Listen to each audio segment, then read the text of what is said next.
Hello friends, कैसे हैं आप सभी। तो फ्रेंड्स, हमने वृद्धि और विकास को पूरा पढ़ लिया है। आज हम वृद्धि और विकास के कुछ क्वेश्चन करने वाले हैं जो पिछले वर्षों में परीक्षाओं में पूछे गए हैं। तो शुरू करते हैं। हमारा पहला सवाल है, पहला क्वेश्चन है, how can you differentiate between growth and development. समृद्धि और विकास में आप कैसे विभेद करोगे। हमारा पहला ऑप्शन है, growth is visible, development not visible. वृद्धि गोचर होती है, विकास अगोचर होता है। दोनों ही गोचर होते हैं। वृद्धि मात्रात्मक होती है जबकि विकास गुणात्मक होता है। और चौथा ऑप्शन है हमारा, वृद्धि गुणात्मक होती है और विकास मात्रात्मक होता है। तो इसमें जो हमारा सही आंसर हो जाएगा वो हो जाएगा ऑप्शन नंबर 3 कि वृद्धि क्या है, मात्रात्मक होती है। जब हमने वृद्धि और विकास में अंतर पढ़ा था तो हमने ये पॉइंट पढ़ा था कि वृद्धि क्या होती है, मात्रात्मक होती है जबकि विकास गुणात्मक होता है। तो पहले का आंसर हो गया तीसरा। ठीक है, अब चलते हैं अगले क्वेश्चन की ओर। संकल्पना की दृष्टि से वृद्धि और विकास शब्द है। तो इसका जो हमारा सही आंसर हो जाएगा वो हो जाएगा भिन्न। संकल्पना की दृष्टि से जो वृद्धि और विकास क्या है, एक दूसरे से भिन्न भिन्न होते हैं। ठीक है, अगले क्वेश्चन की ओर चलते हैं। यह हमारा निम्नलिखित में से कौन सा एक कथन विकास के बारे में सही है। विकास जन्म से किशोरावस्था तक आगे की तरफ बढ़ता है और फिर पीछे की तरफ। ये क्या हो गया हमारा, ऐसे तो कोई बात हुई नहीं। विकासात्मक परिवर्तन एक सीधी रेखा में आगे जाते हैं। तीसरा है, विकास भिन्न व्यक्तियों में भिन्न गति से होता है। और विकास जन्म से किशोरावस्था तक बहुत तीव्र गति से होता है और उसके बाद रुक जाता है। अब देखते हैं, बताइए कौन सा आंसर सही होगा।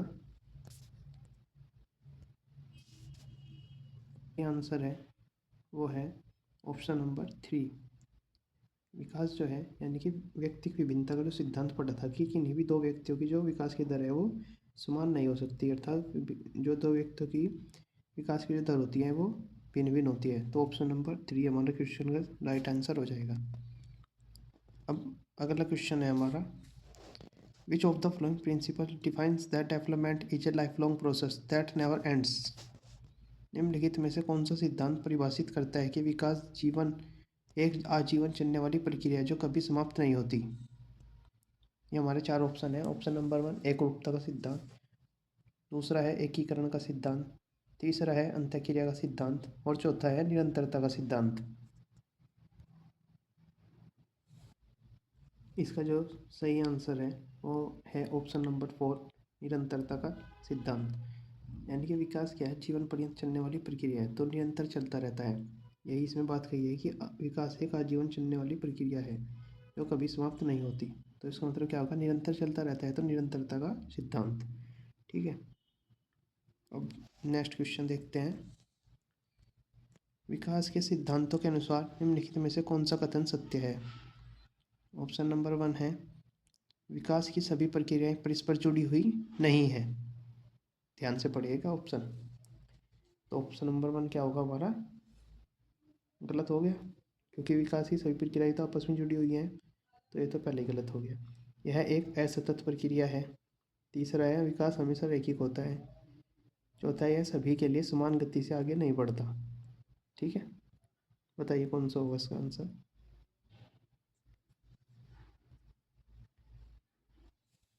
देखिए, पहला जो है वो क्या है, विकास की सभी प्रक्रियाएं परस्पर जुड़ी हुई नहीं है।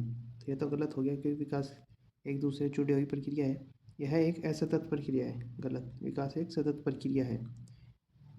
विकास हमेशा रैखिक होता है, यह भी गलत है। ठीक है, और चौथा क्या है, यह सभी के लिए समान गति से आगे नहीं बढ़ता।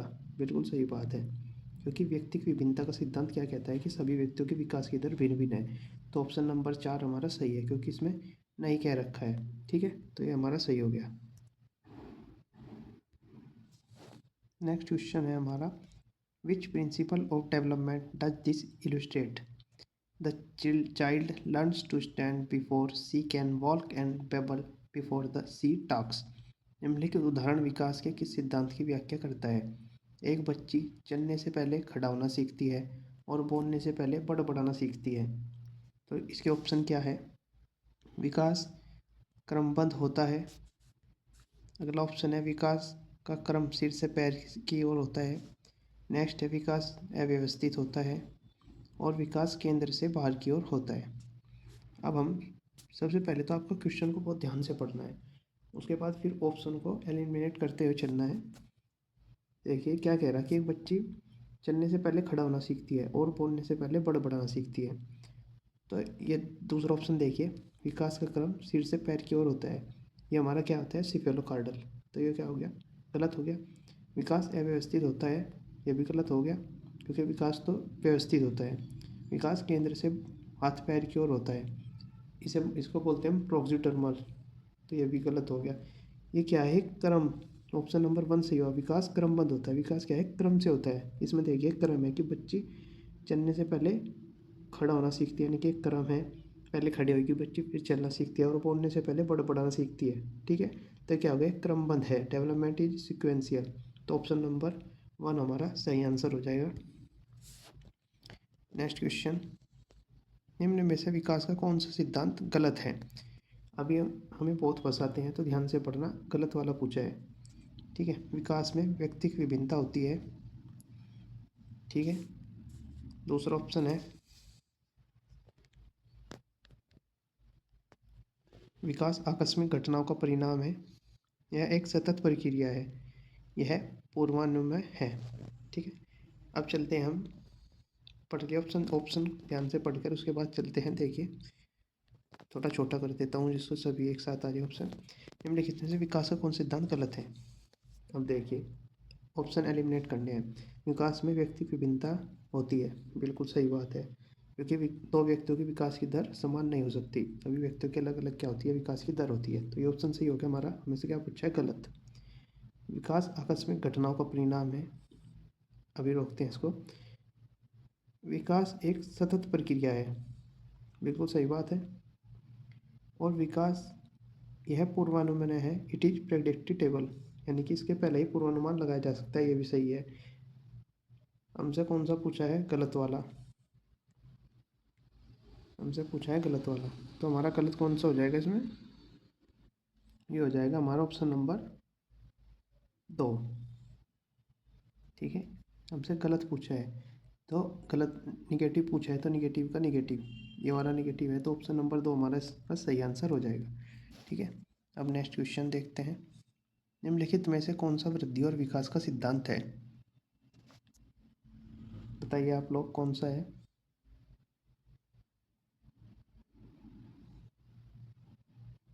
देखिए पहला क्या है कि सतत विकास, विकास लगत चिन्ह लगा एक सतत चलने वाली प्रक्रिया है, कॉन्टिन्यूस है, सही है। दूसरा क्या है, अनप्रिडिक्टेबिलिटी, पिछले क्वेश्चन में तो हमने पढ़ा था कि प्रेडिक्टेबल है, ये प्रेडिक्ट किया जा सकता है। और अंतः संबंध का सिद्धांत, ये भी सही है, क्योंकि विकास के जो होते हैं सभी एक दूसरे से संबंधित होते हैं। तो इसका जो हमारा आंसर हो जाएगा पहला और तीसरा दोनों। ठीक है, चलिए नेक्स्ट क्वेश्चन की ओर चलते हैं। अगला क्वेश्चन है हमारा, विच one of this is not a principal of development, इनमें से कौन सा विकास का सिद्धांत नहीं है। अब देखिए ऑप्शन नंबर 1, विकास जीवन भर चलने वाला है, नहीं पूछा हमने, उसने क्या पूछा, निगेटिव, तो ये क्या होगा हमारा, सही है। तो विकास आनुवंशिकता और पर्यावरण दोनों से प्रभावित होता है, ये भी सही है। विकास परिवर्तनीय है, ये भी सही है। चौथा क्या है, विकास अकेले संस्कृति द्वारा शासित और निर्धारित होता है, बताइए अब आप लोग। तो यही हमारा गलत हो जाएगा, जब ये गलत है और हमसे नेगेटिव पूछा तो ये तीनों गलत, ये सही। तो ऑप्शन नंबर 4 हमारा सही आंसर हो जाएगा इसका। नेक्स्ट क्वेश्चन है, निम्न में से कौन सा नियम यह सुझाव देता है कि शरीर के विभिन्न अंग विकास के विभिन्न चरणों में भिन्न भिन्न दरों से विकसित होते हैं। विकास एक आयामी होता है। दूसरा ऑप्शन है विकास एक दिशीय होता है। तीसरा है विकास एक असतत प्रक्रिया है। और चौथा ऑप्शन है विकास की दिशा अधोगामी एवं शीर्षगामी होती है। तो इसका जो हमारा आंसर हो जाएगा ऑप्शन नंबर 4। यही हमने पढ़ा था कि विकास की जो दिशा होती है वो अधोगामी एवं शीर्षगामी होती है। विकास एक आयामी होता है, गलत, बहुआयामी होता है। विकास एक दिशीय होता है, विकास एक ऐसे तत्व प्रक्रिया है, गलत। एक दिशा में ही होता है, गलत। तो ऑप्शन नंबर 4 इसका सही आंसर हो जाएगा। ठीक है, नेक्स्ट हमारा क्वेश्चन है, बच्चे का विकास एक सीधा पथ नहीं है, यह आगे बढ़ता है फिर पीछे मुड़ता है फिर आगे बढ़ता है। उपरोक्त वाक्य विकास के किस सिद्धांत को दर्शाता है? जब मैंने आपको पढ़ाया था तो मैंने इसकी बात बताई थी। अब बताइए आप आंसर क्या होगा इसका। देखिए ऑप्शन, प्रिंसिपल ऑफ यूनिफॉर्मिटी यानी कि एक रूपता का सिद्धांत, ये बताया था। दूसरा है वर्तुलाकार उन्नति का सिद्धांत। तीसरा है एक दिशात्मक विकास और चौथा है विकास असतत है। तो जो इसका सही आंसर हो जाएगा वो हो जाएगा ऑप्शन नंबर 2। क्योंकि मैंने आपको कुछ, जब मैं पढ़ा रहा था तो क्लास में बताया था कि विकास कुछ इस तरीके से वर्तुलानुकार रूप में होता है। ठीक है, तो ऑप्शन नंबर 2 इस क्वेश्चन का सही आंसर हो जाएगा। नेक्स्ट क्वेश्चन है हमारा, प्रोक्सीडन प्रॉक्सिमोडिस्टल सिद्धांत यह बताता है कि शरीर का विकास से शुरू होता है की ओर। बताइए। तो इसका जो हमारा सही आंसर हो जाएगा वो हो जाएगा ऑप्शन नंबर 4। तो अवस्था में ऑप्शन नंबर 1 क्या है, अंग हाथों और पैरों की तुलना में तेजी से बढ़ते हैं। विकास सिर से पांव तक होता है। भाषा का विकास तेजी से होता है क्योंकि यह विकास के लिए संवेदनशील अवधि है। सूक्ष्म गति कौशल के विकास के साथ शारीरिक विकास तेजी से होता है। देखिए, बताइए आप लोग। तो विकास सिर से पांव की ओर होता है, इसको तो क्या बोलते हैं हम, सिफोलोकार्डल। इसका कुछ लेना देना इससे है नहीं। सूक्ष्म गति कौशल, इसका ये भी गलत हो गया। जो हमारा ऑप्शन नंबर 1 है ये हमारा सही हो जाएगा। ठीक है, नेक्स्ट क्वेश्चन, निम्नलिखित में से कौन सा वृद्धि और विकास का सिद्धांत नहीं है? बताइए। ऑप्शन नंबर 1 है व्यक्तिगत का सिद्धांत, स्वगति का सिद्धांत, नेक्स्ट निरंतरता का सिद्धांत, नेक्स्ट पैटर्न का सिद्धांत। हो जाएगा ऑप्शन नंबर 2। ठीक है, नेक्स्ट क्वेश्चन देखिए,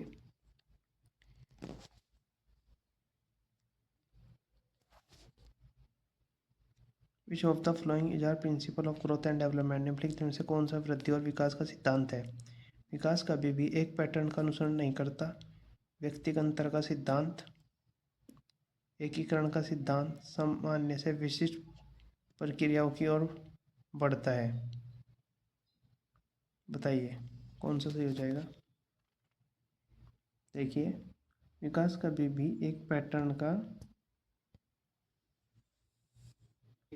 का क्या बोल रहा है, अनुसरण नहीं करता। दूसरा है व्यक्तिगत का सिद्धांत, ये सही हो गया। एकीकरण का सिद्धांत, ये भी सही है।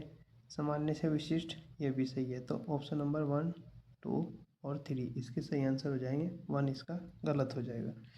ठीक है, नेक्स्ट क्वेश्चन देखिए, विकास के सिद्धांत पर विचार करते समय याद रखिए कि विकास समान रूप से होता है जिसमें हर तीसरे वर्ष कोई वृद्धि नहीं होती। दूसरा क्या है, सभी बच्चों को समान दर से बढ़ना चाहिए। सभी 4 वर्ष के बच्चों का वजन एक दूसरे के 4 किलो के भीतर होना चाहिए।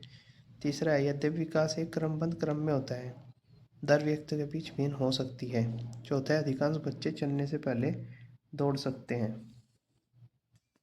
तो इसका जो सही आंसर हो जाएगा वो हो जाएगा ऑप्शन नंबर 3।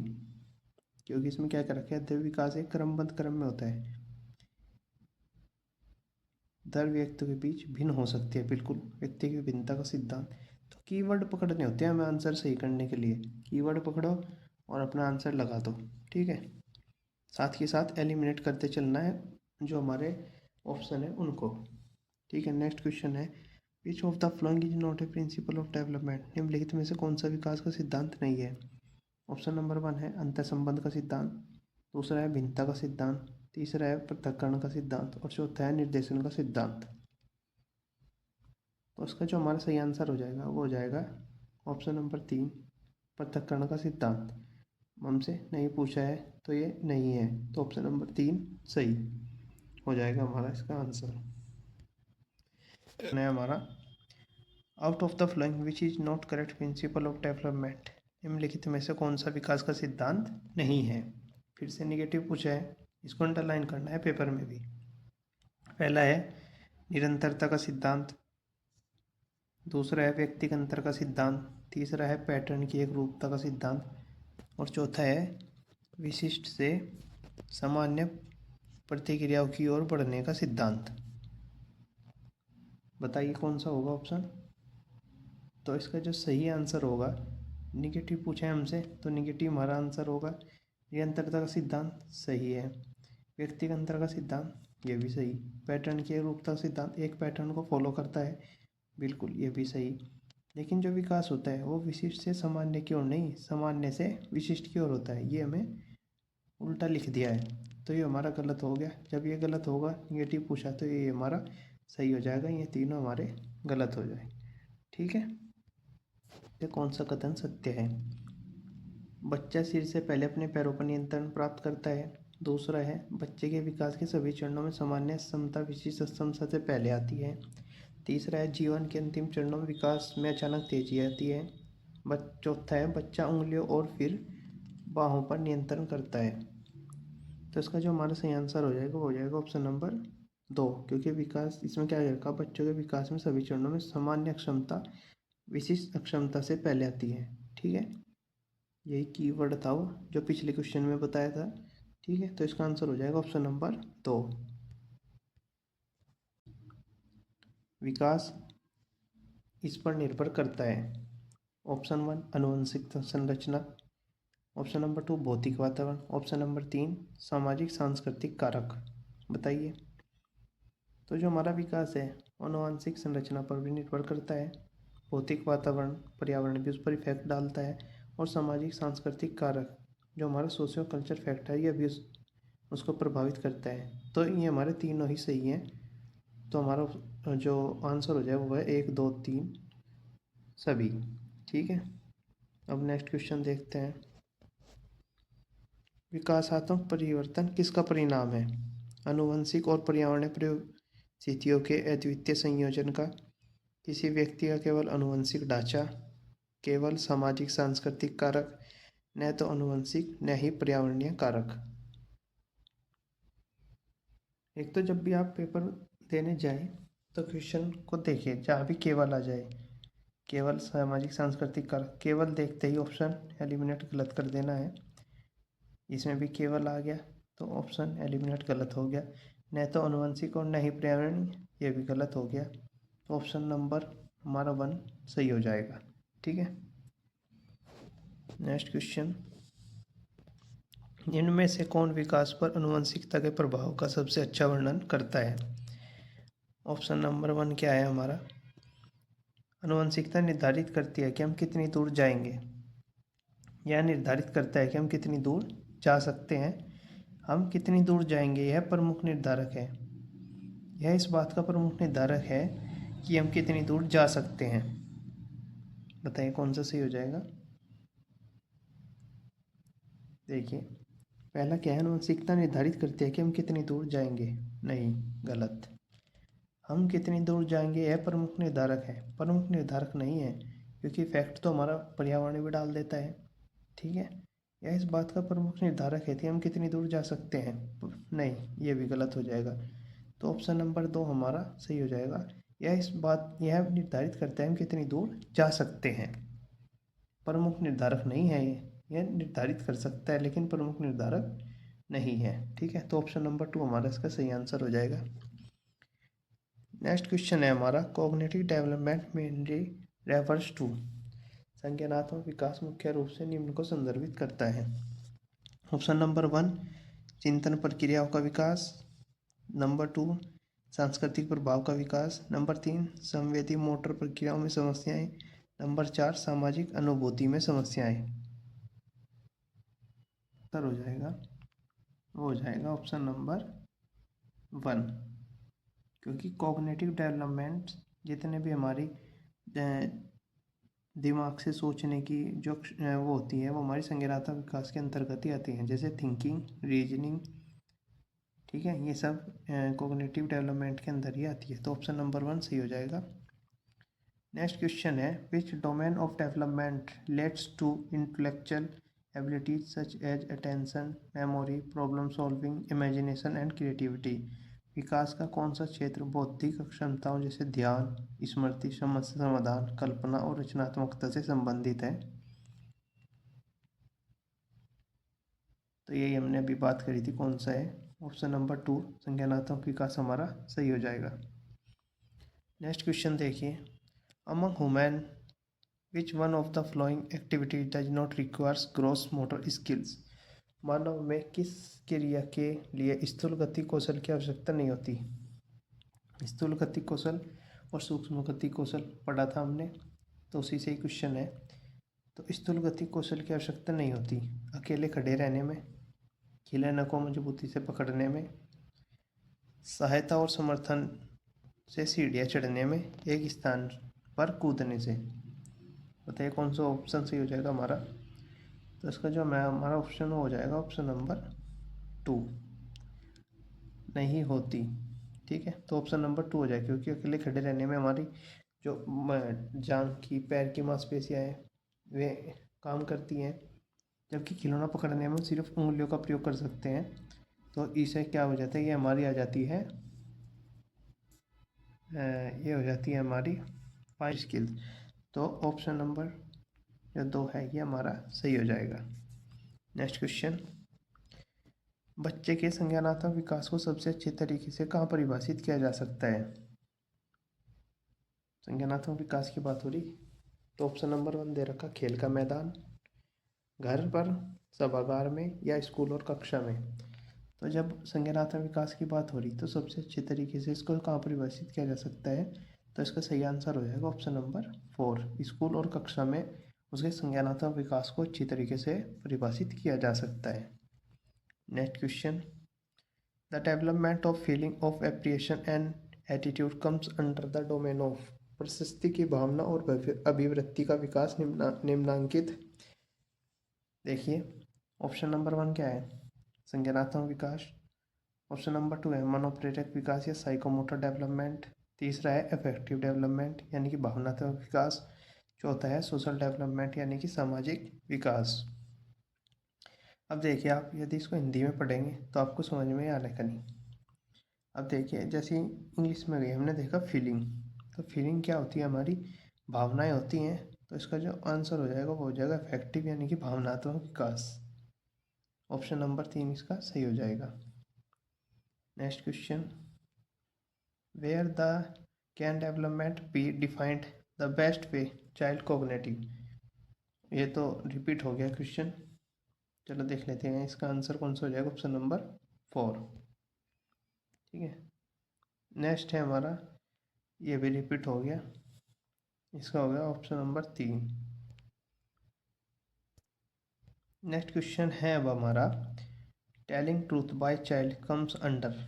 बालक द्वारा सत्य वचन बोलना निम्नांकित में से किसकी श्रेणी में आता है? Let's always speak the truth, तो कौन से इसमें आता है? शारीरिक क्षेत्र में, संज्ञानात्मक क्षेत्र में, नैतिक क्षेत्र, सामाजिक क्षेत्र। तो सत्य वचन बोलना यह कौन सी श्रेणी में आता है? यह आता है नैतिक क्षेत्र यानी कि मॉरल डेवलपमेंट। ऑप्शन नंबर 3 हमारा सही आंसर हो जाएगा इसका। नेक्स्ट क्वेश्चन है, बालक के नैतिक व्यवहार में विचलन निम्नांकित में से किससे संबंधित है? नैतिक व्यवहार में विचलन की बात कर रहा है, बताइए क्या आंसर होगा? तो इसका जो सही आंसर होगा वो होगा ऑप्शन नंबर 1, भावनात्मक क्षेत्र। ठीक है, next question, child development is divide into which of the flowing domains. बाल विकास को निम्नलिखित में से किस डोमेन में विभाजित किया गया है? Motor, psychological, emotional and social, physical, cognitive, spiritual and emotional. तीसरा है physical, cognitive, social and emotional. चौथा है साइकोलॉजिकल, सोशल एंड इमोशनल। बताइए। तो जब मैंने पढ़ाया था तो मैंने आपको एक ट्रिक बताई थी, PCSE, फिजिकल, कॉग्निटिव, सोशियो और emotional. Physical, cognitive, social and emotional, तो ऑप्शन नंबर 3 हमारा सही हो जाएगा। ठीक है, नेक्स्ट देखिएगा, गाल पर स्पर्श होने पर सिर घुमाना और मुंह खोलना नवजात शिशु में किस प्रकार की प्रतिव्रत क्रियाएं हैं?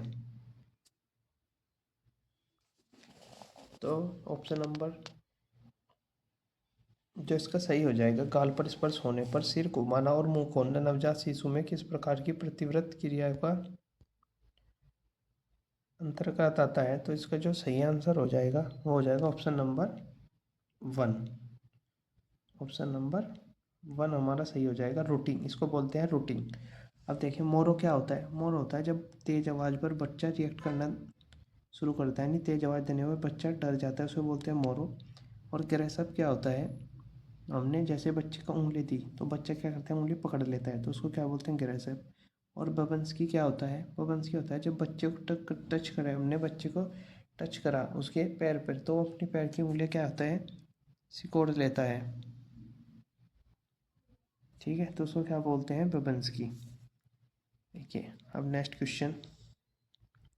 इन late childhood period children understand the conversation of which physical entry. बाल्यावस्था के अंत में बच्चे किस भौतिक इकाई का रूपांतरण को समझते हैं? बताइए। इसका सही आंसर है वो हो जाएगा ऑप्शन नंबर 4। बाल्यावस्था के अंत तक बच्चे क्या करते हैं? द्रव्यमान, संख्या और क्षेत्रफल के रूपांतरण को समझने लगते हैं। नेक्स्ट क्वेश्चन है हमारा, later childhood is also known as. उत्तर बाल्यावस्था को के रूप में भी जाना जाता है। बताया था मैंने आपको जब उत्तर बाल्यावस्था पढ़ाई थी। तो इसको क्या बोलते हैं? इसको बोलते हैं गैंग एज, यानी कि गिरोह की आयु। नेक्स्ट क्वेश्चन, बाल्यावस्था के बारे में मौजूदा दृष्टिकोण यह मानता है कि, क्या मानता है? ऑप्शन नंबर 1 देखिए, बच्चे ज़्यादातर मामलों में वयस्कों के समान होते हैं। ऑप्शन नंबर 2, बच्चों के साथ अच्छा व्यवहार युवा वयस्कों के रूप में किया जाता है। ऑप्शन नंबर 3 है, बचपन मूल रूप से एक प्रतीक्षा अवधि है। और ऑप्शन नंबर 4 है, बचपन विकास और परिवर्तन की एक अनूठी अवधि है। तो इसका जो सही आंसर है वो हो जाएगा ऑप्शन नंबर 4। बचपन विकास और परिवर्तन की एक अनूठी अवधि है। ठीक है, ये इसका सही आंसर हो जाएगा। नेक्स्ट क्वेश्चन है हमारा, ये तो फिर से रिपीट हो गया, तो इसका ऑप्शन हो जाएगा ऑप्शन नंबर 4। तो आज हमने लगभग 50 क्वेश्चन कर लिए, और आपने देखा होगा कि जो भी मैंने प्रश्न करवाए वे सभी जो मैंने पढ़ाया उससे बाहर एक भी नहीं था। ठीक है, तो पेपर में भी आपको यही क्वेश्चन आने हैं, इसको ध्यान से देखिएगा, बार बार रिपीट करिएगा। ठीक है, जो प्रश्न नहीं आता उसको लिख लीजिएगा।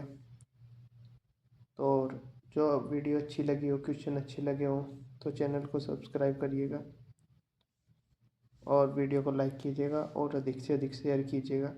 ठीक है, तो थैंक यू, आज के लिए इतना ही। अब फिर मिलेंगे नेक्स्ट वीडियो में। Thank you.